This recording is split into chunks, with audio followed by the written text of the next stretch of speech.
Poilievre जो Canada का opposition leader है, उसने जस्टिन ट्रूडो के बारे में 2-3 बातें बोली हैं। पहला तो उसने बोला है कि यार he is not worth it, ये इस लायक ही नहीं है कि इसके बारे में कुछ बात की जाए या इसके ऊपर कुछ कनाडा कुछ इसको तवज्जो दे, कुछ समय बिताए इसके ऊपर। He is not worth it. After 8 years, Justin Trudeau is not worth the cost and he is not worth the chaos. और ये he is not worth it एक टैगलाइन है जो काफी समय से कनाडा में चल रही है और जो पियर पोलिवरे हैं ये कहते रहते हैं इसके बारे में, जस्टिन ट्रूडो के बारे में।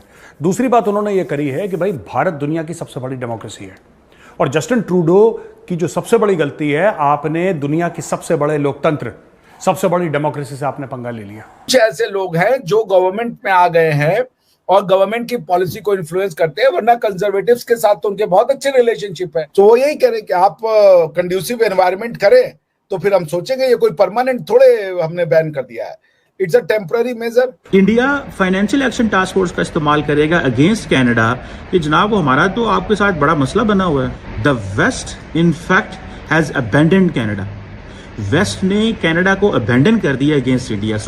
और वो कह रहा है कि जो भी बड़ी शक्तियां हैं दुनिया में, जस्टिन ट्रूडो ने सबसे पंगा ले रखा है, पता नहीं क्यों।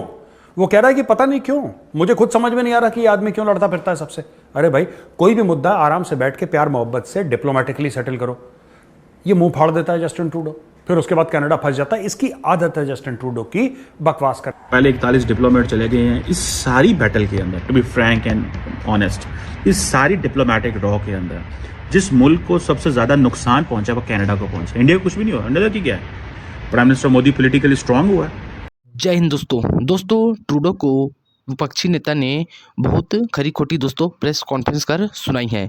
जी हाँ दोस्तों, उसने कहा कि यह काम करने लायक नहीं है और इन्होंने भारत से रिश्ता खराब कर दिया है एक आतंकवादी के चक्कर में, उसको तो मरना ही चाहिए था दोस्तों, ऐसा बयान आया है। और दोस्तों ट्रूडो ने गुप्त तरीके से भारत से रिश्ते सुधारने की बात कही थी, लेकिन हमारी सरकार ने उसको माना नहीं और ट्रूडो को कड़ी जवाब देते हुए इसको डिप्लोमेट्स को निकाला है। तो दोस्तों जो विपक्षी नेता थे उन्हें कहा कि जब हमारी सरकार आएगी तो सबसे पहले हम भारत से रिश्ते अच्छे करेंगे। और दोस्तों ट्रूडो को बहुत खरी खोटी सुनाई गई है दोस्तों तो आप वीडियो पर बने रहिए और वीडियो को पूरा देखिए जिससे आपको पूर्ण जानकारी मिल सकेगी। दोस्तों अगर आप वीडियो पर रहे होंगे तो लाइक शेयर और सब्सक्राइब भी जरूर कीजिएगा।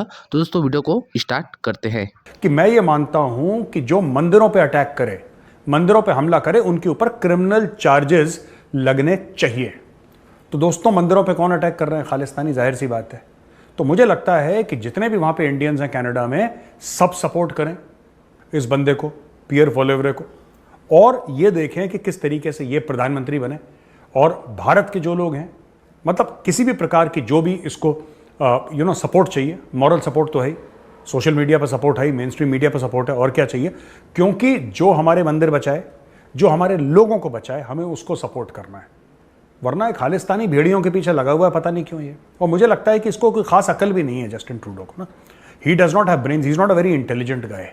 भारत से लड़ना, खालिस्तानियों को सपोर्ट करना, ये इलॉजिकल बात है टोटली जो जस्टिन ट्रूडो कर रहा है। खैर, तो दोस्तों कोई तो है जो कनाडा में जस्टिन ट्रूडो को उसकी औकात दिखा रहा है। आपको देखे ना कि कनाडा को पीछे हटना पड़ गया, अमेरिका को पीछे हटना पड़ गया। हर मुल्क समझता है इंडिया पे पैसा लगा दो, तो इंडिया अगले 10 सालों में जितनी मिलिट्री प्रोक्योरमेंट कर लेगा, हमारे लिए तो वैसे ही दरवाजे बंद है। हमारे लिए दरवाजे इसलिए नहीं सिर्फ बंद कि इंडिया कहता है वेस्टर्न पावर्स को कि आप पाकिस्तान को असला ना दो। मगरब जो है, वेस्ट जो है, they will not let India do this to Canada, वो नहीं करने देंगे। बिकॉज अगर ये होने देते हैं और फिर कनाडा गया, फिर वेस्ट की अपनी यूनिटी भी गई, ठीक है जी। सो इट बेसिकली टेल्स कि वेस्ट की इतनी ज़्यादा इन्वेस्टमेंट है इंडिया के ऊपर कि वो for the sake of one political objective of Justin Trudeau may be, और for the sake of one national security goal of Justin Trudeau, they don't want to spoil their own political capital or the diplomatic and financial capital which they have invested on Prime Minister Modi and India. So इस चीज को आप देखें, ये कितनी important चीज है। तो ये वेस्ट ने जो परसेप्शन बनाया फकर भाई, ये बहुत अच्छा किया वेस्ट के मीडिया ने। उन्होंने हमारे आप को अभी भी ये कन्विंस किया है कि दे स्पीक ऑलवेज ट्रूथ और उनके यहाँ पे सब पॉलिटिशियंस बड़े सच्चे हैं।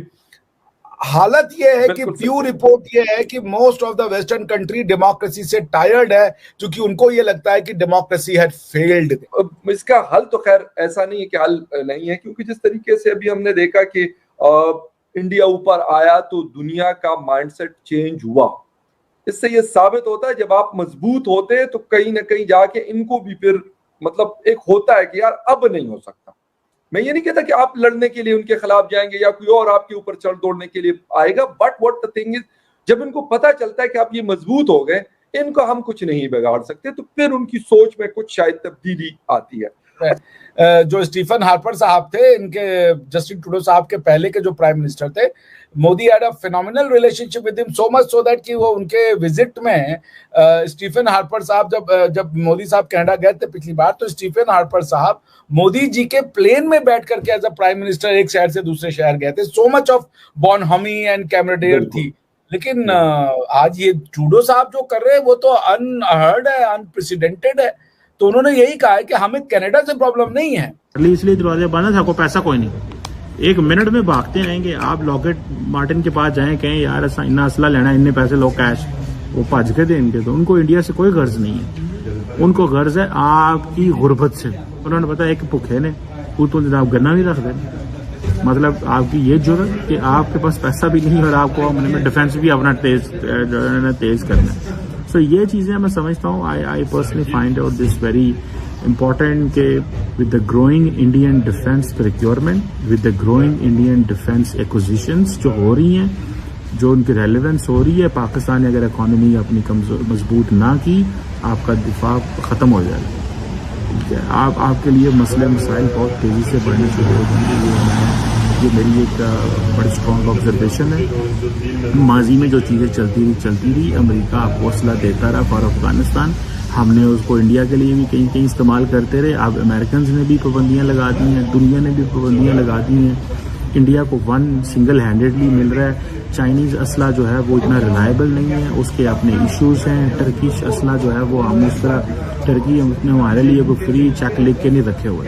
ठीक है, बाकी मुल्कों ने तो चलो हमारे लिए, चाइना तो फिर भी शर्म ही कर जाता है, लेकिन वो फिर उसके लिए कॉन्सिक्वेंसेज होते हैं। कॉन्सिक्वेंसेज ऑफ आप ये समझ लें, कॉन्सिक्वेंसेज होते हैं कि क्या ये रिलायबल भी है कि नहीं है, ये चलेगा भी कि नहीं चलेगा, इसका की बनेगा। सो ये क्वेश्चन है। सो हमें if you have to match, Pakistan has to match India's growing military might, it needs to correct its economic course. That is the only way हम सर्वाइव कर सकते हैं। इंडियन रेलिवेंस जो है वो अनमैचेबल है। इट इज़ नॉट जिसे वो कहते हैं ना, ये हिस्ट्री में ऐसी कभी नहीं रही। $76 अरब का डिफेंस बजट है। दुनिया का कोई ऐसा मुल्क नहीं है जहाँ पे जो वेपन्स की खरीदो फरोख्त हो और इंडिया ने उसे हाथ ना पाया हो। ठीक है, हम अपने असला बेच भी नहीं सकते। और रिसेंटली ये बात चली कि पाकिस्तान ने यूक्रेन को असला बेचा, तो अच्छा किया ना बेचा भाई, तो $900 मिलियन $1 अरब आए ही है ना, की होया, अच्छा होया। हमने क्या लेना है किसी से।